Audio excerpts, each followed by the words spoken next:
Wanona Satcher is CEO, founder of Makhers Studio. Am I saying it right? Makhers Studio, LLC? Makers. Makers. Oh my God. It's spelled like mockers, but it's actually the little thing over the A. Makers. It's makers, yeah. All right. Yeah. CEO and founder of Makhers Studio, a for-profit social enterprise design build firm, and Reju, a nonprofit dedicated to developing what Wanona calls resilient communities. Over the course of her career, she served as an urban designer with a focus on equitable housing policy, landscape architect, designer, city planner, economic developer, art curator, and theater producer. It was such a cool background. Wanona holds economic development and finance professional certification from the National Development Council in small business development and real estate development. In 2019, Wanona won 2 Auburn Alumni Awards for Diversity and Inclusion and Sustainability. In 2018, she was chosen to participate in the Launch Founder University in Silicon Valley for minority and women-owned businesses. In 2016, Wanona was a finalist for the Dell Cosmo Magazine's Women's Entrepreneur Network Award. And you were a keynote panelist at MoogFest, which is a badass world-renowned music and arts and technology conference that, is it still located in Durham? I have no idea. That's a good question. I heard that it wasn't, but I'm not sure anymore. You know. Anyways, Wanona is the first African-American to receive a Master of Landscape Architecture degree, as well as dual master's degrees in community planning and landscape architecture from Auburn University. Wanona currently sits on the advisory council to the Landscape Architecture Program at Auburn and is a member of Ignite HQ Social Innovation Lab. Her husband, Kevin, a South Dakota native, is a landscape architectural designer, urban farmer, and jack of all trades. How is that? What is there anything I've missed? I feel like it's so interesting, like when you read bios. Yeah, no, it sounds great. I often forget what's even in it. It's like, man, I think it makes me tired with all the stress that I had to go through to get here, but it's cool. Okay, I mean, just to kick things off, what inspired you to start Makhers Studio? Like, what has led you to where you are at today? Ooh, good question. Well, the first thing I would say is that I'm into this by, this interest in solving a problem. So I don't recommend any entrepreneur starting a business to create a product to potentially solve a problem. I think you really should highlight a problem that you're passionate about and then create something around that. And so I had always been interested in, especially working with the city of Durham some years ago, in the intersection of design, social good, and practical applications to build equitable communities. And so I actually resigned from city government. Only lasted, 4.5, 5 years. And that's not the most innovative place to work. But learned a lot about how systems work and why systems work for certain people and not for others. But during that time, started an innovation lab within the city. And then throughout the innovation lab, was able to meet former Mayor Bloomberg in New York, Ariana Huffington, and those individuals through the Bloomberg philanthropic organization, and submitted an idea, which was to reuse old blighted properties and turn those into community innovation spaces. And so that kind of stuck with me throughout the process, and that gave me an intro into how communities work, even though I had been a designer before that. It's one thing to design something, it's another thing to actually know the dynamics of the human condition. And what can you do to make it better? So I realized that working for city government really wasn't the best conduit to build new systems, because that's a system that you really can't change, but you can potentially influence it. So then I became an entrepreneur.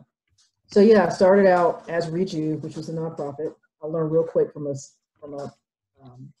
business standpoint that's just not a model that's easy, and a model that attracts certain types of funding to get off the ground, and had one of the worst first contracts that we had as a business through Reju. And so luckily, something told me to start Makhers Studio as a for-profit social enterprise LLC at that time. And so once we moved on from Reju, I started working quickly and diligently as Maker Studio, and rebranded in 2018, which is when, and Christina, you were just talking about that, going to Summit out in Los Angeles, and met some very interesting people. I came back just renewed. People that I met really don't have, well, it's interesting. So one of the individuals that I met there said that his favorite word is no, because someone telling you no saves you a lot of time, and you save their time not moving forward. So the best thing you can tell me is no. But also, the majority of people that I met there had no. Like there was no sense of no. It's whatever, you can do whatever you feel is necessary to make a difference. Don't ever feel that you can't.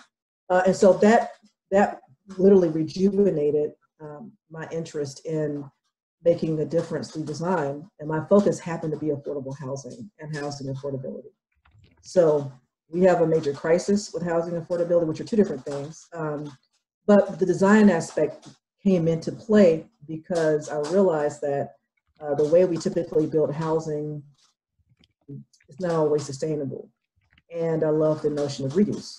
And so how can we take existing systems, learn from those systems, existing materials to create new systems of doing business?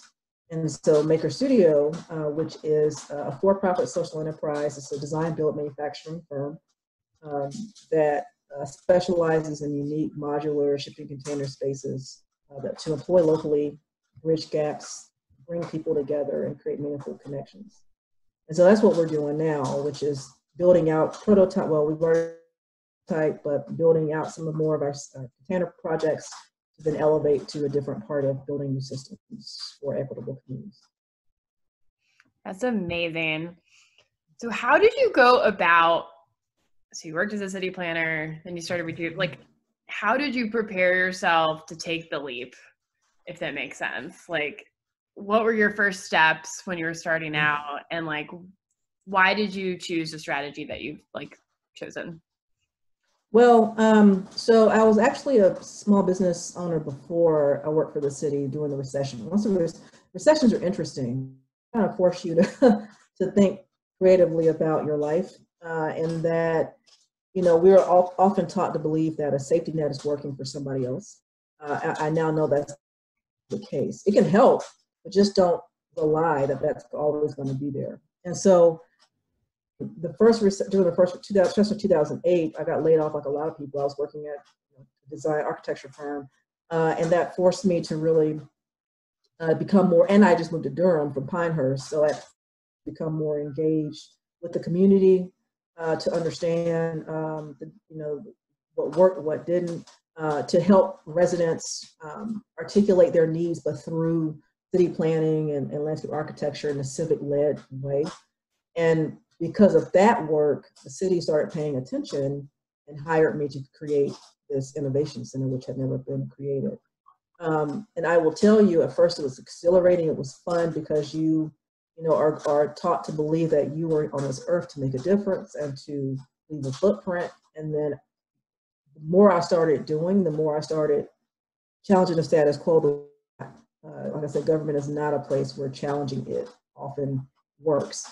And so I learned real quickly about equal opportunity offices and human relations issues, and people don't necessarily like you to go think outside of the box because it makes them have to do more work.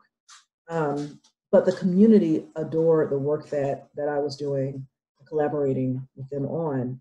And so they literally kept me going. But I tell you, at some certain point, I just had enough. And gaining 20 pounds, got anxiety attacks and gray hair. And I said, okay, it's time to become an entrepreneur again. It's time to go back home to Atlanta, which is where I'm originally from, and almost kind of go underground. And I think sometimes underground is an integral part of developing as an entrepreneur, because it allows you to silence all the noise and really focus on the key question is, what is your why? Like, why are you doing what you're doing? Which is not easy to figure out, but why are you doing what you're doing, and really meditating on that. Who are you doing it for? What are you doing, and how you're going to do it? And so I resigned in 2016 and found out through a network, some colleagues of mine in New York about I Fund Women. And I Fund Women is a platform, crowdfunding platform for women-owned businesses. And I happen to be one of their guinea pigs when they first started 2016, and started with my plug-in pods concept, which is shipping containers.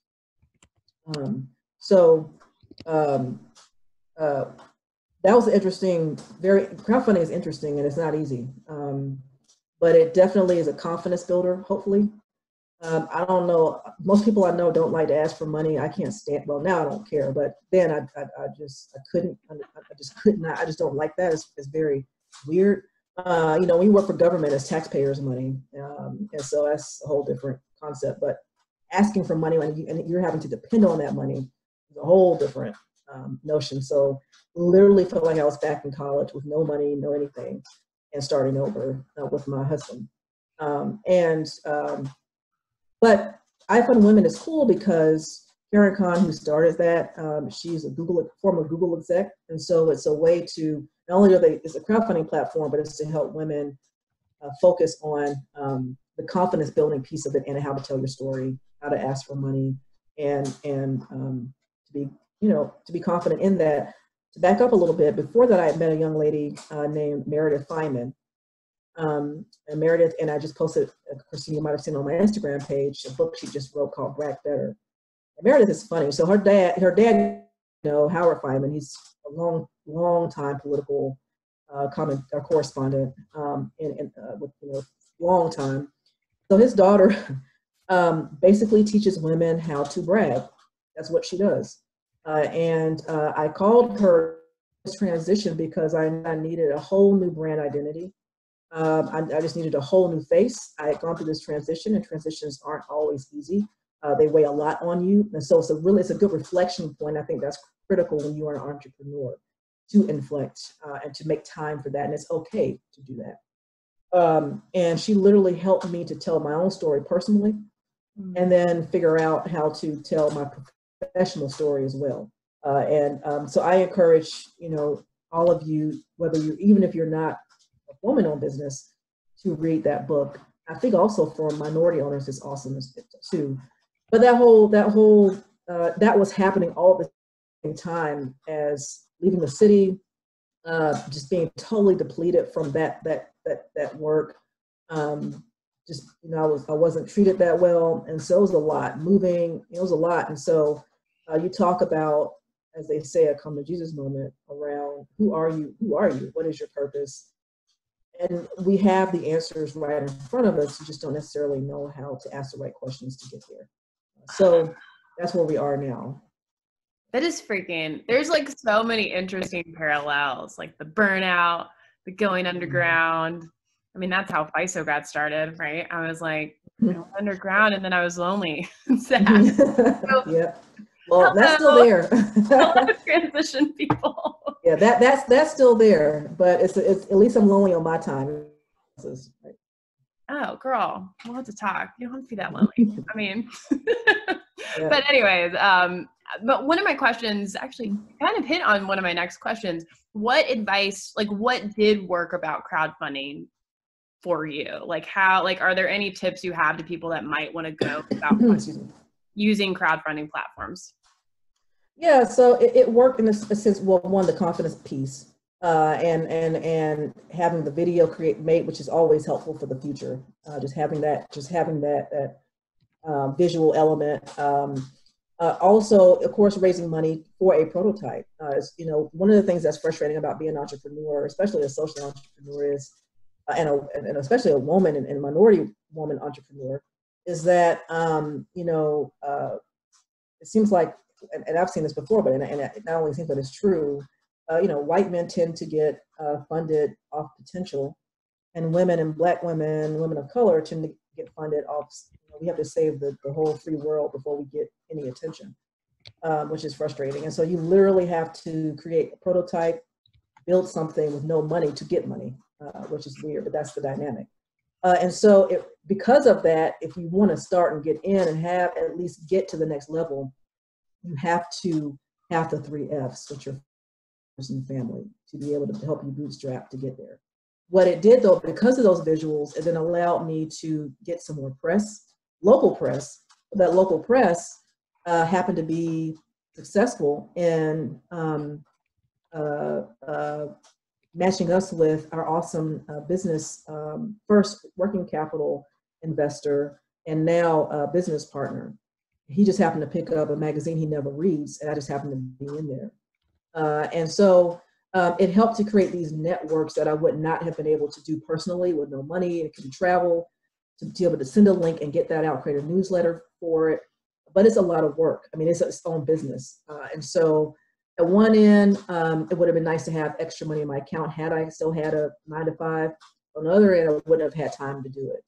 But it allows you to tell your story the way you want to tell it, and no one else can. And then crowdfunding is not like equity crowdfunding. That's just this iFund Women is a regular crowdfunding campaign, and so you don't have to worry about equity and investors.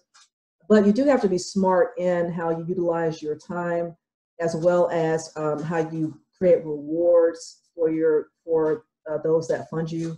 Because if you were trying to raise 20,000, but you still have to buy cups and trinkets to send those that fund you, you have to add that to what your goal is. So you need to be raising 25 instead of 20.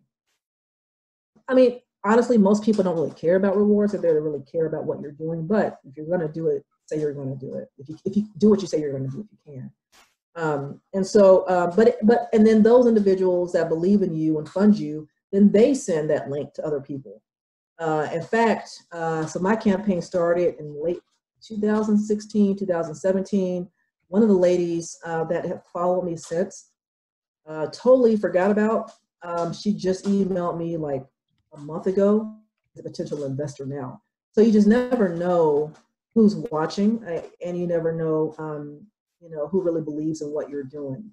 And so that was really what crowdfunding and iFund Women was amazing, and they're still great. And so now with iFund Women, they partner with Visa because of all the things that's happening in this country and around the world. When you're talking about inequities, more people are looking at women and minority-owned businesses. And so they're partnering with Visa and all these corporate philanthropists and corporate social responsibility experts and people that work with major corporations that I wouldn't be able to get to because they don't know me, but they can get to them. And so they're funding more women through iFund Women. And so I just won another $10,000 grant a month ago through iFund Women because I was part of their initial crowdfunding platform, and now they have a Visa partnership because Visa's like, we need to give more money to women-owned businesses. So it's really critical to help you build a network and potential funders in the future. That makes so much sense. One, thank you for sharing. Okay, I'm seeing, are there chats? Are there questions in the chat? Oh, like before I ask for questions, do any of you have anything specifically you'd like to learn from Wanona?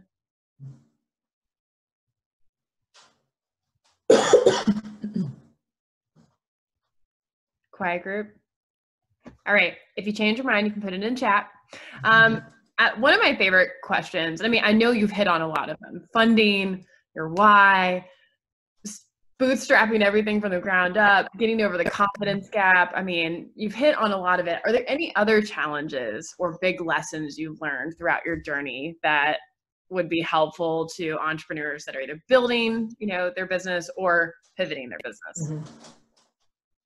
Yeah, so, well, one, as far as the pivot is concerned, if you establish your business to solve a problem, and pivoting is a lot easier, right? And so we pivoted slightly for COVID-19 because our whole point was to solve a problem around access to affordable spaces, whether it's housing or even medical spaces.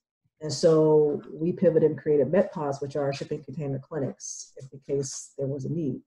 And so it still was in line with what we are doing. Because what you don't want to do is pivot something totally different, and then your product isn't needed as the pandemic flattens.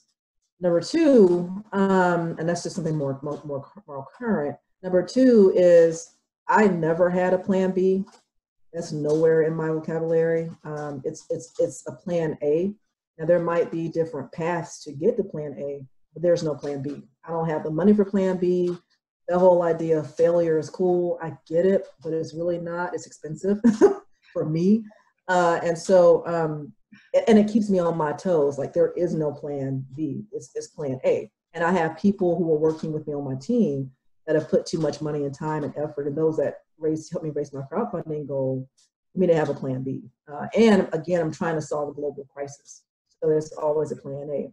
The other thing from the confidence standpoint is, please believe that you actually know what the hell you're talking about and what you're doing. So often it's discouraging, but you actually are smart enough to know what to do. As an entrepreneur, you're going to have to do all of it anyway, right? You're going to be your own website designer, developer. You're going to be your own assistant. You're going to be your own. In our case, you know, I'm out there with my husband building foundations with concrete and, you know, getting muddy and falling in mud and building, you know, I mean, you're going to be doing everything, which is good to a good learning experience, but just know that you're in this position for a reason.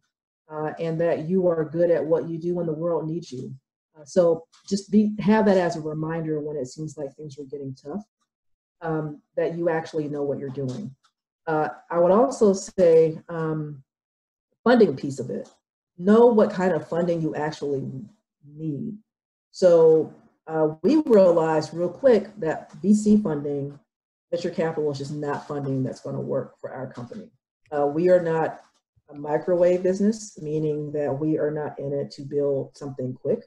We are in this to build generational wealth and economic opportunity. Yes, our numbers show that there's a good return on investment for an investor, but it's a longer return on investment. And so we are focusing on, and we've just come out and just agreed and said it, we are focusing on social impact investment dollars, corporate philanthropy dollars, and private funders, period. And we are not interested in giving equity, at least large amounts of equity. We are interested in keep maintaining control of our company. And so when you establish that and be comfortable with that and run with that, you will start attracting people who are investors who believe in that as well. And that's, you know, that's critical. And so funding, just really understand what kind of funding that you want. VC might not be for you, and that's okay. And we're seeing a lot more entrepreneurs going a different route. So, you know, be careful with that. I would also say, you know, as much as you can, reach out to law firms, HR firms, executive coaching individuals to see if they can offer you pro bono work. A lot of them will do that, especially if you're a social enterprise. That is critical because when you are trying to attract funding, you need to have your stuff in order. Like you need to have your shit in order. You need to have your contracts ready as far as what kind of investment versus this kind of investment. You know, what does this mean? All the, you know, are you doing safes? Are you doing convertible notes? What does that look like? I'm from architecture. I went to architecture school. I had no idea what that stuff meant. And so it's just better to hire people who do.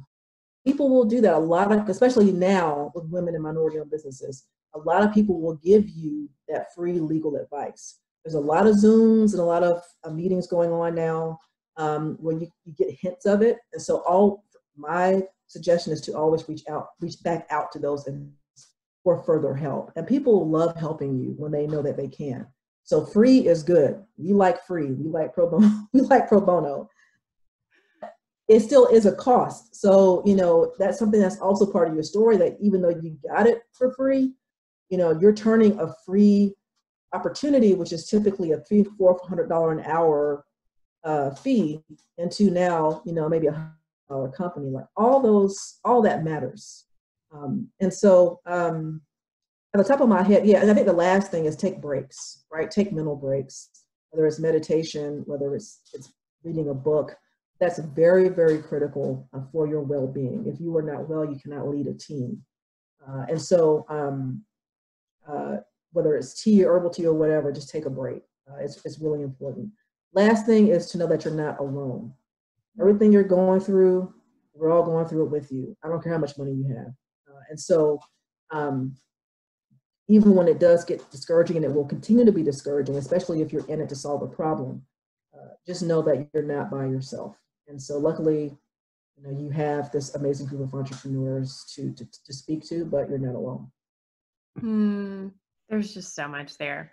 Okay, we have 3 questions from the audience. Okay, one person, Kristen, was wondering, what is the name of the book about how to brag? It's called Brag Better, and I think I left it. Brag Better. Okay, I've heard that from you. Yeah. And then we'll Brag get Better. What was your favorite tip or takeaway from Brag Better? Ooh, that's a good question. I'm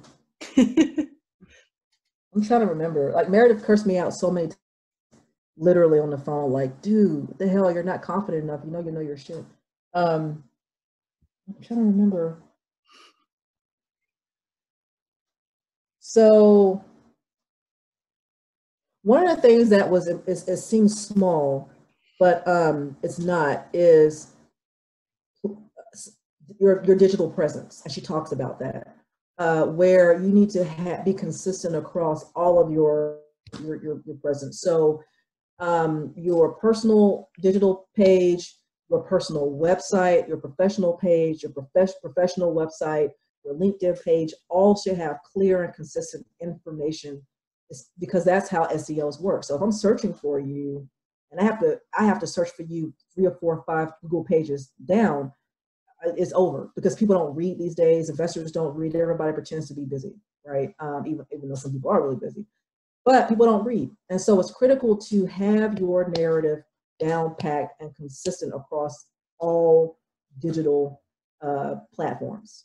And it seems small, but it's really not. Like I couldn't even find myself when I first met her. I was reading, and then of course she talks about in her book, because it was just, my story was all over the place. And you cannot, nobody's going to take you seriously if you're not cohesive in how you tell your story. And that's also important for funding, because you should be able to tell me your why, your how, your what, who are you, and why you're passionate, quickly. I know Guy Kawasaki out in Silicon Valley says 10 slides in the PowerPoint. I say 13, but the point is you need to be able to be crystal clear and concise around who you are, why you're doing what you're doing, and what change that you're trying to create. So that was actually one of the biggest takeaways from Meredith and her book and her actual consulting, because you can pay her to consult. She has a consulting company, and she will help you to do that. Awesome. Okay, 2 more. Can you share one time you failed and talk about how you bounced back? Yeah, that's a good question. So as an entrepreneur, I would say that when I briefly mentioned when I was running Rejuve, my nonprofit, and we had like the worst contract that I've ever, what I was thinking. Well, I do know what I was thinking. So this was, the first right out of the crowdfunding campaign. And, I was ready to take on the world once again. And I had gotten a call from these real estate developers here in Atlanta, and actually Southwest Atlanta, a community where my family is from. And so it's like, great, I can make a difference in the community, life is going on. And it took 3 months, and this is a nonprofit foundation paying a real estate developer to pay us to build shipping container community spaces on a $31 million project. Wow. And I had found a major general contractor to work to help us, because we were still new. There's a lot of things we had to learn. But what I did that was not smart was that I undervalued, I undervalued and devalued who I was. After everything Meredith said, I was so happy to get that call and to get out there, and I thought that I needed that experience to help me and help our company grow. And it turns out, not only did it not help the company, we lost money on it. They still hadn't paid us for that project. And it taught me, was really valuable, that I know my shit. I know how to read contracts now. I know that we're going to take 3 months to write a contract, and then it took them a year to even get us access on this site. Just things weren't intuitively working. And so when your intuition tells you something isn't right, please follow that. Like, it is not going to steer you wrong. But I thought that I needed them to help us, and I didn't. What we needed was a paying customer. What we needed that pays on time. What we needed was a customer that, yes, believed in our work, believed in me as a minority woman-owned business, that didn't just say they did, but actually did, and helped us through PR and marketing, which they didn't. And so that was awful. It was awful because, you know, I put our team in that situation. You know, we just thought that we needed them, and more than most, you have what you need. And I can't stress that enough. Of course, sometimes you don't know till something happens, but you have what you need. And the caliber of clients is going to determine the caliber of your work. So be picky with the kind of clients you have. All money isn't good money, and all clients don't deserve you as the entrepreneur. So just be cognizant of that be clear in your why and in your story, and then that'll help you to understand what clients that will help you build your business sustainably. Just don't take crumbs. Like, know that you have to make money. One of my other buddies, Cindy Gallup, she runs a sex tech, it's a very interesting company called Make Love Not Porn. It's really interesting, but she's a well-known celebrity, if you will, in the advertisement space. She always talks about why all these panels are always white men and no women, but her tagline is "F you, pay me," and she's right. And so once I started learning that, I started getting contracts where people paid us. They paid us for all of our services, not for free, and they pay on time. And so when you start demanding quality, that's what you're going to get. And that's not what we did. So I learned real quick, that's just not going to pay the bills. Oh my gosh, that is such a powerful story. I mean, to so many of us, you've got to get paid. When you're so right too. And it's a reminder, all of us, guys and gals, you might have to come back and watch this. I mean, even now, I feel like you'll come upon an opportunity that, like, in theory looks so good, and then your intuition's like, and you're so right. You have to honor that, and then at the end of the day, if they don't respect you or they don't value you, they don't deserve you. I love it. Well, and one of the best quotes that I heard, I don't know who said it, was, "If they want to, they will." You know, it's interesting. We have clients now. We have a budget, and then we start building. They love it, and they're like, "Oh, we actually can afford more." That's what I thought, you know. And so, don't sell yourself short. People find the money, and they have it if they really want it. So keep it moving, you know. But don't lose money. Make money. Money makes money. Yeah. No money doesn't make money at all. Love it. Okay, last question. What were the 3 F's? One person's audio cut out. Sure. Family, followers, and friends. Family. So those are friends. Those are going to be your first investors, unaccredited investors, if you will. And they're going to also, like, my husband is my business partner. He builds, and I do everything else. Sometimes I help him build. And so those are going to be your best advocates. And, you know, again, they can share the link and share your story for you. But yeah, families, friends, and followers, the 3 F's. And that's usually for crowdfunding, pre-seed, working capital funds. Okay, last question. Are there any last minute tips for asking money from your 3 F's? So hard, which is legit. Yeah, it is. I'm getting better at that. Is so understanding who your friends, families, and followers are, what they can do. And so it's sometimes not even money, it's expertise. So I just recently acquired another investor. And I've known her for a long time. She's awesome. And the reason it happened is because I didn't ask her for. What I did was I said, I know she has it, so it wasn't the issue. But what I asked her was, do you know someone in your network who could quickly fund us for working capital dollars? And she wrote back and said, yeah, I'll do it. Like, great, here we go. You know, I've asked people that I know, hey, do you know an attorney that happens to be on a board of a housing organization that could help us to get that client? Yes, but what do you need to get there? Well, I do need some more help with marketing. I do need some more help with business development. But I really do want to get so I can be prepared for that particular client. Well, sure, I'll make this introduction, but we'll also write you a check. And so it's really about understanding what your friends, families, and followers, what they love about you, what they like about you, and what they can offer. And then how do you translate that into actionable money-making metrics? And that's the other thing I didn't mention, metrics. Learn how to measure your impact.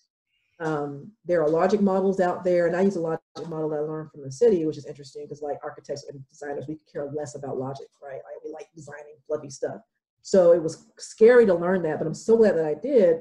And so basically you want to break down your idea, your business into activities, resources, outcomes, outputs, and impact, and over time. And it's very tedious, but it allows you to understand your qualitative and quantitative metrics, because that's what funders are going to want to know. But also it helps you to understand what people do you need in your corner. And you probably have those individuals. And if they don't know, they know somebody who does. At 6 degrees of separation. So to me, that's how the friends, family, and funders work. And be very specific in your ask. Like, that's really important. Like my aunt, who's a doctor, we were doing COVID pivoting for their med pods. I specifically asked her, can you order me? I'd ask her for money. I was like, can you order me medical stuff that would go into our med pod? Because I don't know. Yes. And that was like $60 of stuff. But that $60 of stuff created a whole new product for our line. Wow. That we were able to highlight on Unite the Call event with Tim Shriver and Oprah Winfrey. So, it's all about messaging and being very specific in your ask. If you're not specific, you're wasting people's time. Oh my gosh. I just wanted to share, because first off, thank you. This is so freaking badass. Thank you for being a badass. Thanks for inviting me, Christina. You too. So freaking inspiring. And I just want to share comments. Brilliant points. Yes, I keep hearing themes. Trust your intuition and don't work with asshole clients. Yes. Emma asks, can you write a book? I love all of this. Emma, I tell you what, I'm revamping my website, and my website developer is like, you got to do a blog. I'm like, I don't even like writing that. So I appreciate the vote of confidence, but it's very hard for me to even get past writing an email at this point. That is fair. I'm like, girl, once you've made it, I'm gonna put this off record, on record. There's ghostwriters. Ghostwriters and copywriters. That's what we like. Yeah. I have no problem paying them. And everyone said podcasts, and then there's like a bunch of yes on a book. So podcasts will be cool. Actually, I've actually thought about a friend of mine, Cameron. I'm blanking on his name. He is an executive coach. He's based in Australia. Cameron Brown, based in Australia. He actually told me that. He's like, we need to make a music video together, but until we make a music video, you need to do a podcast. You need to order these materials and start telling your story. And I was like, that's a great idea. So that's going to be in the works probably in the next year. But year. Yeah. You talk to me a year from now, it's going to be the year after. So just bear with me. But thanks, guys. I appreciate it. Well, thank you so much again. I hope you have a great night, and then we'll have to call. We'll have to have a call. Yeah, we gotta catch up. But this was awesome. Congratulations on everyone finishing the Accelerator. Congratulations on you're welcome. Congratulations on taking that leap and taking the risk. What would life be without that? And like I said, we need you, man. We need all of you to do what you were born to do. And so hang in there. I know it's easier said than done. I don't even know what a savings account is anymore at this point. Every entrepreneur I know is poor, but rich in potential and rich in purpose. And that's turning more into profit more now than ever before. So keep making that money and believe in yourself and believe in that path A. Don't do a path B. You're where you're supposed to be. So keep going. And feel free to follow me, Maker Studio, on Instagram, on Twitter. I'm always on Instagram or Twitter, and also my personal Instagram page, and Christina can send you all that information. Oh yeah, I'll send all the deets. We'll Yay. make sure we get on it. Well, thank you, thank you, thank you. Thank you. I'm glad that I was helpful, hopefully. Oh my gosh. This was awesome. You were like the perfect final speaker. Oh, yay. Thank you. I'm sitting in my container right now. Look at that. Yeah, look at your container. Looking badass, girl. Thank you. Well, you've been in it. So I know. We're building more, so we're really excited. Okay, well, I'm pumped. And then this group, so this is the end of boot camp, and then they're going to be kind of like what you talked about, spending the next 5 months kind of doing a mix of learning circles within their own small groups and then group coaching. Oh, okay. That's great. And that's going to be very helpful. And it's also good for the soul, really, to have those in-depth conversations. It's a lot of time, but it's worth it. So, and also follow Female Founder Collective. I'm a part of that for, a lot of badass women. You can join that as free membership, but it's really great. The Riveter. I'm trying to think. Of course, I Fund Women, Visa, which is the grant that I just won, but they're funding more women in social businesses. Look at CSR and corporate social responsibility offices in major corporations who are trying to figure out where to put their money, which is not a problem. I can show them where to put their money. I'm trying to think of quickly anything else. I'm always following something. Check out Meredith Feynman with Brag Better. Please order the book, but even if you don't, her work is awesome, and the clients that she works with are great. I Fund Women, of course. Again, even if you're not a woman, those are all great resources just to see how things work, out there. But yeah, you guys are awesome, man. Take it, keep going.